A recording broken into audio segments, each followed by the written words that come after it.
반갑습니다. 네, 오늘은 드디어 6-2단원 전기에너지의 발생과 전환에 대해서 알아보도록 하겠습니다. 자, 이 단원은 세 가지로 구성되어 있는데 자석의 운동으로 만든 전기에너지에 대한 내용, 전환되는 전기에너지, 가전제품이 사용하는 전기에너지의 양.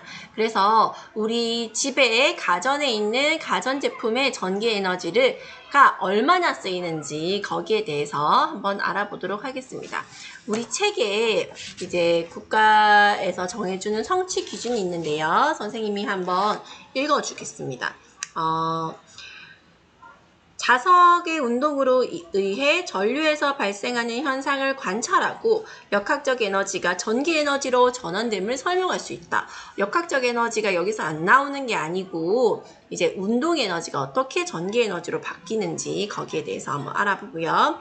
세 번째, 가정에서 전기 에너지가 다양한 형태의 에너지로 전환되는 예를 들고 이를 소비 전략과 관련지어 설명할 수 있다라고 했습니다. 네, 그래서 이 두 가지에 대해서 한번 알아보도록 하겠습니다. 자, 오늘은 첫 번째 시간 바로 전기에너지, 자석의 운동으로 만든 전기에너지에 대해서 배워보도록 하겠습니다. 자, 여기 그림에 보시면 풍력발전기는 선풍기와 뭐가 다를까? 여기도 돌아가고 여기도 돌아가는데 풍력발전기는 어떻게 전기를 만들게 되는 걸까요? 자, 같이 한번 책 먼저 보도록 하겠습니다. 발전기에서 전기에너지는 어떻게 만들어질까? 풍력발전기는 바람이 불면 날개가 돌아가죠. 본 적 있어요, 여러분? 우리 저기 울산에도 있는데요. 수력발전소에서는 떨어지는 물이 터빈을 돌리면서 전기를 만듭니다. 그래서 댐에서 물을 가둬서 떨어지는 에너지로 전기를 돌리는 거죠. 이와 같이 운동에너지나 위치에너지 등 다른 에너지를 전기에너지로 전환하는 것을 발전이라고 하고 이때 사용하는 장치를 발전기라고 한다. 자, 그래서 발전의 정의가 나오는데 운동에너지나 위치에너지 등 다른 에너지를 전기에너지로 전환하는 것이라고 합니다. 자, 여기 학습지에 바로 적으시면 되겠는데요. 자, 발전이란 방금 적혀 있었던 내용 있죠? 그거 적으시면 되겠죠? 운동에너지나 위치에너지가 운동에너지나 위치에너지 등 다른 에너지를 전기에너지로 전환하는 것, 이것이 발전이라고 합니다. 난 발전기라는 건 뭡니까? 발전기라는 것은 이 발전 시 사용하는 이 장치.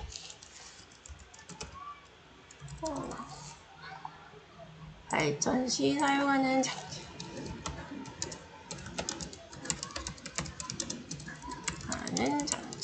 이것을 발전기라고 하죠.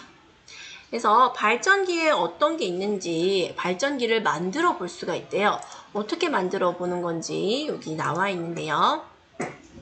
전기에너지가 만들어지는 원리라고 되어 있습니다. 여기 화면 한번 보도록 하겠습니다.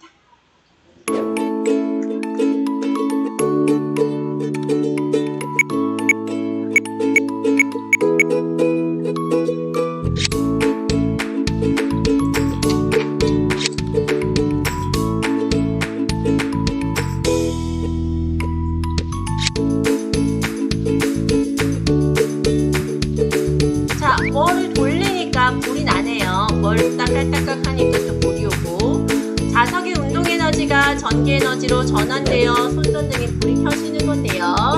간이 발전기라고 있습니다. 만들 수도 있는데 플라스틱 간에 에나멜선을 감아 코일을 만들고 에나멜선 양끝을 사포로 문지릅니다. 쭉 감아서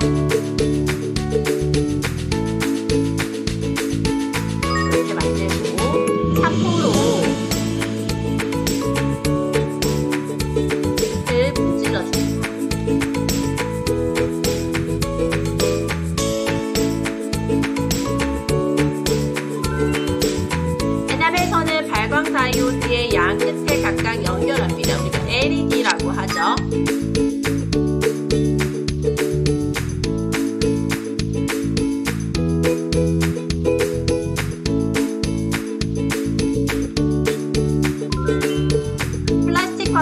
척을 넣고 관의 양쪽 끝을 마개로 막습니다.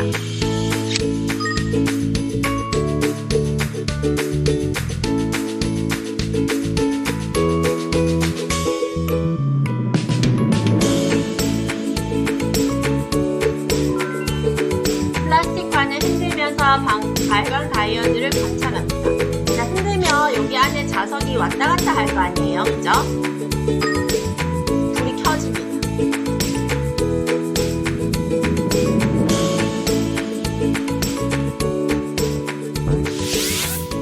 많이 흔들어야지 불이 켜집니다. 자, 이렇게 자석이 흔들었을 때 이 운동 에너지가 전기 에너지로 바뀌는 건데요.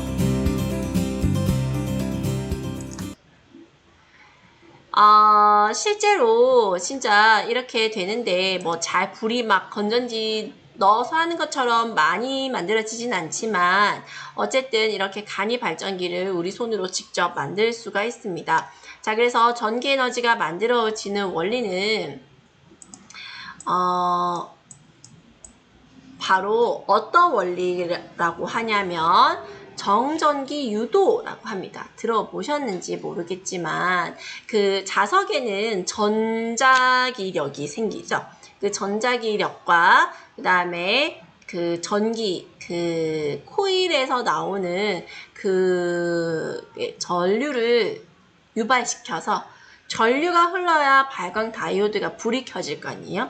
그 전류를 흐르게 하는 것이 바로 자석의 전기력선의 변화 때문에 생기는 건데, 자, 전자기 유도라는 것은 여기서 깊이 다루진 않아요.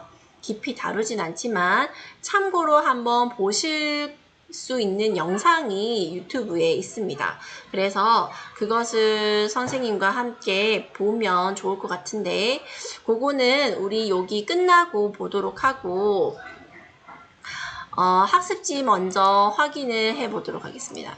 일단 여기 다음 장 넘겨서 이걸 먼저 보고 학습지 정리를 한번 해 보도록 하겠습니다. 자, 그래서 210조 전기 없이 작동하는 자가발전 손전등이나 손잡이를 돌리면 누르면 불이 켜지고 이런 것들이 간이 발전기는 플라스틱 관을 흔들어서 자석이 움직여서 불이 켜집니다. 손전등과 간이 발전기에는 모두 자석과 코일이 있대요. 그래서 이 자석이 흔들어지면서 그 자기력선의 변화로 이 코일이 전류가 흐르게 되면서 전기가 생기는 거죠. 그래서 자석이 코일 근처에 움직이며 코일에 전류가 흐릅니다. 즉 움직이는 자석의 죽으셔야겠죠? 움직이는 자석의 역학적 에너지가 전기 에너지로 전환되는 것입니다. 풍력 발전소나 수력 발전뿐만 아니라 자전거를 우리가 페달을 돌리면 그 앞에 불이 반짝반짝 거리는 거 있죠. 그런 것들. 그 다음에 발광 인라인 스케이트에도 발전기가 있다고 합니다. 바퀴에 불 들어오는 거 있죠. 그런 것도 발전기가 있어서 역학적 에너지를 전기 에너지로 전환하여 사용된다. 라고 우리 생활에 정말 그 발전기가 정말 많이 쓰이거든요. 그래서 어떤 것들이 있냐면 풍력 발전소 바람이 발전기를 돌려 전기를 만든다라는 것도 있고 수력 발전소 물이 발전기를 돌려 전기를 만든다. 발광 인라인 스케이트 바퀴가 굴러가면서 연결된 코일이 자석 주위를 돌면서 바퀴에 불을 낸다고 합니다. 자전거의 자가 발전 시 전조등도 마찬가지입니다. 네. 한번 스스로 확인하기 한번 해보도록 하겠습니다. 1번 자석을 코일 주위에서 움직이면 코일에 무엇이 흐릅니까? 네, 전류가 흐릅니다. 자석과 코일로 이루어진 발전기에는 어떤 에너지가 전기 에너지로 전환됩니까? 네, 역학적 에너지가 전기 에너지로 전환되겠죠. 간이 발전기에서 더 센 전류를 만들려면 어떻게 해야 될까요? 더 센 전류를 만들려면 더 많은 전기 에너지를 만들려면 그만큼 더 많은 역학적 에너지가 있어야겠죠. 그러면 어떻게 하면 좋을까요? 네, 자석의 역학적 에너지가 전기 에너지로 전환되기 때문에 자석이 코일 사이를 더 빠르게 지나가도록 발전기를 더 빠르게 흔들면 운동 에너지가 커지니까 전환되는 전기 에너지가 커져서 코일이 더 센 전류를 흐르게 합니다. 네, 여기까지는 사실 크게 어렵지 않고요. 학습지 내용도 크게 어렵지 않은데 학습지 내용 한번 보도록 하겠습니다. 여기에 있는 전자기 유도란 이것은 여러분들이 비워 놓으시면 될 것 같고요. 역학적 에너지가 전기 에너지로 전환되는 예, 요거 한번 보도록 하겠습니다.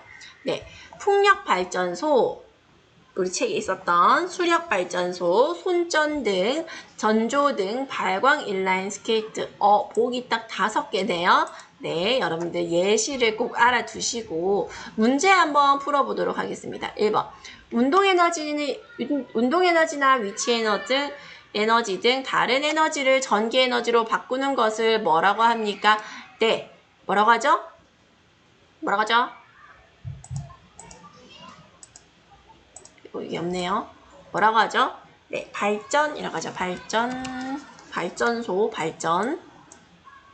그 다음 2번, 간이 발전기를 흔들어 자석 코일 근처에서 움직이게 하며 코일에 뭐가 흐른다?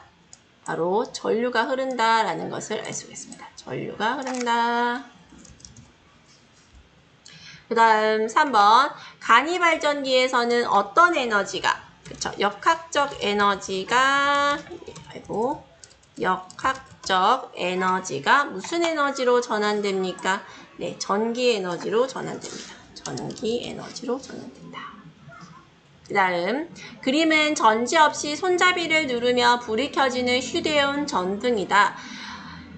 손에서 일어나는 에너지 전환 과정에서 빈칸에 들어갈 말을 쓰세요. 어떤 에너지에서 어떤 에너지로 됩니까?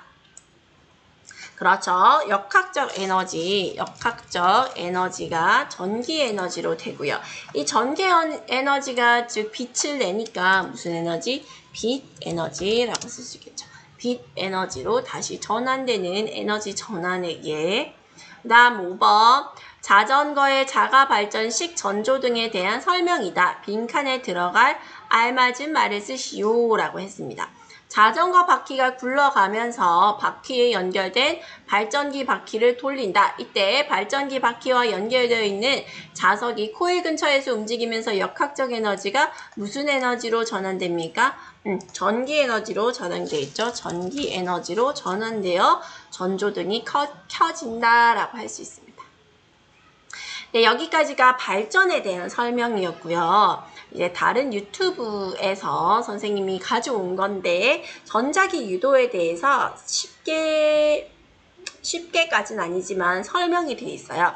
자, 플래시로 잘 나와 있기 때문에 선생님은 오프라인에서 한 번 더 설명을 해드리고 요걸로 한번 이해되시는 사람은 그냥 들어서 하면 될 것 같고 안 되시는 사람도 참고로 한번 보시면 좋을 것 같습니다.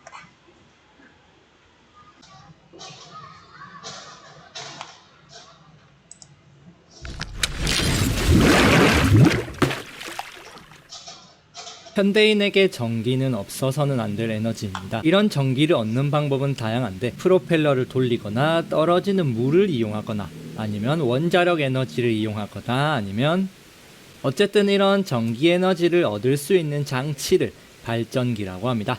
바람을 이용하든 물을 이용하든 원자력을 이용하든지 결국 발전기의 원리는 사실 운동 에너지를 전기 에너지로 바꾸는 거라는 사실, 오늘은 이 발전기의 원리에 대해서 알아보겠습니다. 자, 발전기의 원리는 다소 좀 복잡하기 때문에 여러분들이 몇 가지 현상에 대해 아셔야 합니다.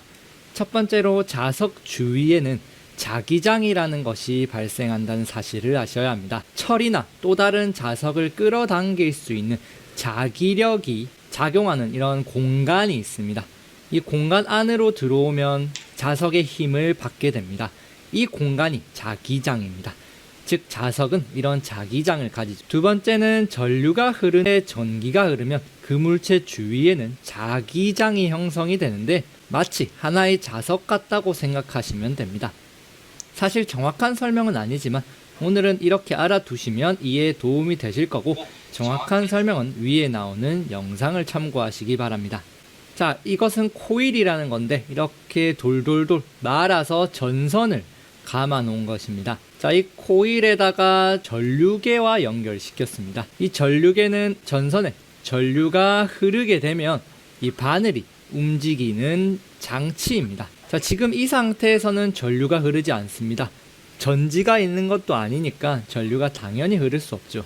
그런데 이 코일 주변에 자석을 가까이 가져가 보겠습니다. 자, 이 자석을 코일로 가져갈 때 전류계의 모습을 한번 보십시오. 자, 어떻습니까? 한 번 더 보여드리겠습니다.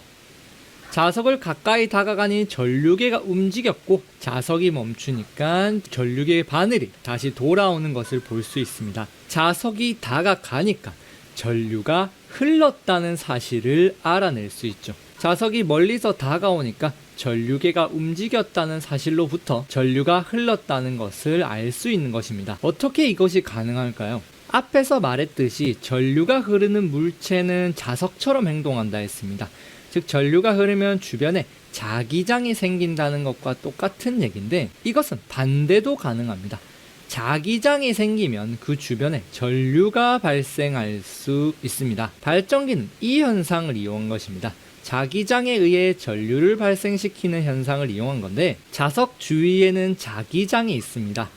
이 자기장이 코일 속으로 다가가게 되면 이 코일의 전선들은 갑자기 자신 주변의 자기장이 강해진다는 것을 느낍니다. 그리고 코일은 이 강해지는 자기장을 막기 위해서 자기 자신이 하나의 자석이 되려고 합니다. 이 코일이 자석이 되기 위해서 어떻게 하면 됩니까? 그렇죠.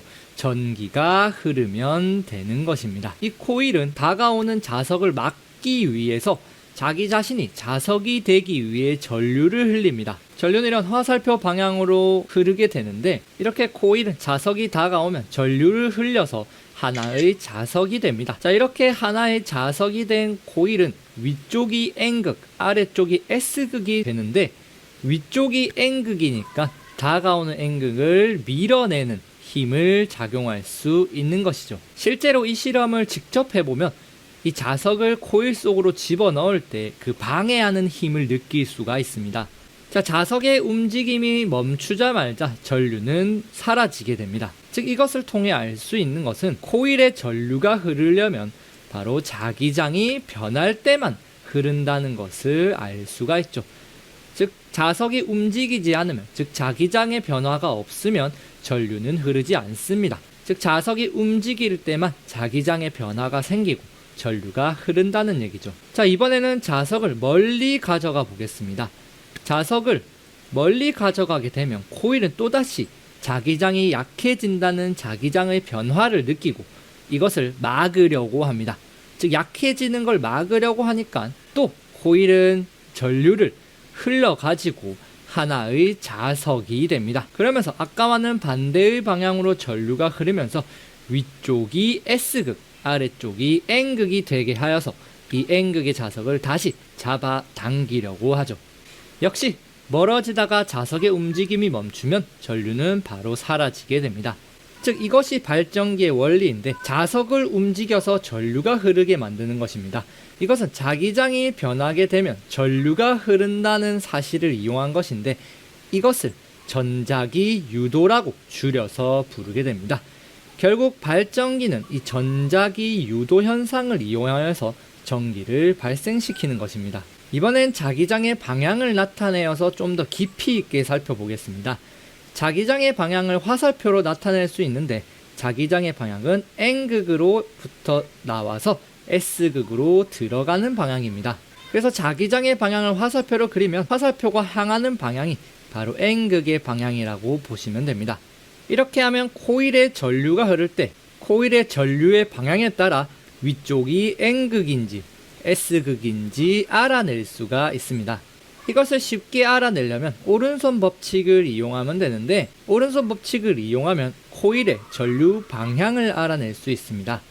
자, 오른손 법칙은 이렇게 엄지손가락을 치켜 세우는 이런 모양을 하시면 되는데, 엄지손가락 방향이 자기장의 방향, 즉 N극의 방향이라고 하면 이 네 손가락이 감기는 방향이 바로 전류의 방향이 됩니다. 자석이 다가오게 되면 코일에 전류가 흐르게 됩니다. N극이 다가오고 있으니 코일은 위쪽을 N극으로 만들려고 합니다. 자, 자기장의 방향은 어디입니까? 자, N극의 방향이 자기장의 방향이라 했으니까 엄지손가락을 이렇게 세우면 되겠죠. 그럼 엄지손가락과 N극의 방향, 자기장의 방향이 똑같으니까 이 네 손가락이 감기는 이쪽 방향이 전류의 방향이 되겠죠. 전류는 코일을 타고 이렇게 위쪽으로 올라가는 방향으로 이렇게 흐르게 될 것입니다. 즉 이렇게 전류가 타고 코일을 타고 올라가게 되겠죠. 자, 반대로 N극이 멀어지게 되면 코일은 전류를 흘려서 이번에는 위쪽이 S극, 아래쪽이 N극이 되도록 합니다. 자, 이때는 이렇게 오른손을 뒤집어 주시면 되겠죠. 자, 아래쪽 N극 방향으로 엄지손가락을 향하게 한 다음에 이 네 손가락이 감기는 방향, 시계 방향인데 시계 방향으로 전류가 흐르게 될 것입니다. 자, 시계 방향이니까 이렇게 전류가 흐르면서 아래쪽으로 전류가 내려가서 이렇게 도선을 타면서 돌게 될 것입니다. 그래서 위쪽이 S극이 되면서 이 N극을 잡아당기게 되겠죠. 자, 만약에 자석의 방향을 S극으로 한 다음에 왔다 갔다 했을 때는 과연 코일의 전류 방향은 어떻게 될지 여러분들이 직접 한번 해보시기 바랍니다. 결국 발전기는 이렇게 자석의 움직임, 즉 자석의 운동 에너지를 전기 에너지로 바꾸는 장치라는 것을 배워봤습니다. 이 원리에는 전자기 유도라는 현상이 들어있다는 것도 오늘 배워봤습니다.